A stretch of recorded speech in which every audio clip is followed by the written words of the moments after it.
Yo, iyo ndirimbo iravuga inkuru y'akarara.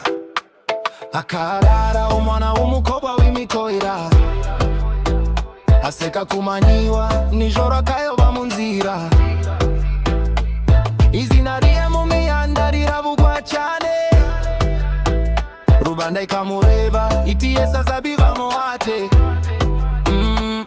Ntiyumvira inama z'abamukunda, agakururwa n'urumuri rw'igihe gito. Ibyemezo bye bigatera impaka, imitwarire ye ntiyashimisha rubanda. Mwana w'umukobwa we tekereze ejo hawe, ugwiza burashira izina rikagumaho. Icyubahiro ni cyayo cyubaka, hitamo neza amahitamo ni ayawe. Mwana muto wabaye akarara, hindura inzira.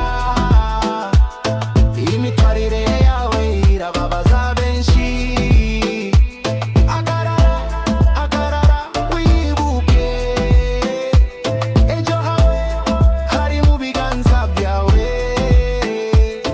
Amasaha y'ijoro hayabaye umuto, inshuti z'igihe gito zimusekera. Umuryango uratesetse wababaye, ariko we akumva ko ari bo buzima. Amafaranga make inzozi nini,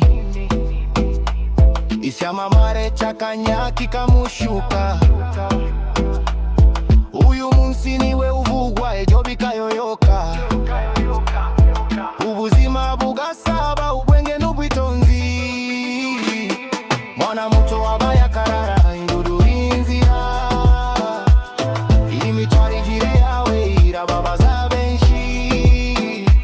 Akarara wibuke, ejo hawe hari mu biganza byawe. Kugira inama, umukobwa agira agaciro mu kwiyubaha.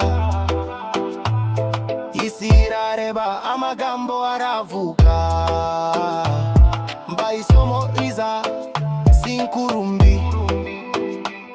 Akarara umva kuri ku muhanda, kesi cyo cyoba kituahiro kiruta. Abagwaho hepfo uyu munsi baza gutejo. Ubuzima si filimi ntari play hari, basmati bari va mu makosa. Ntukigire show off, tekereza kure. Umuhanda uraya ntugire imbabazi, hitamo gutsinda si kubaho mu rusaku.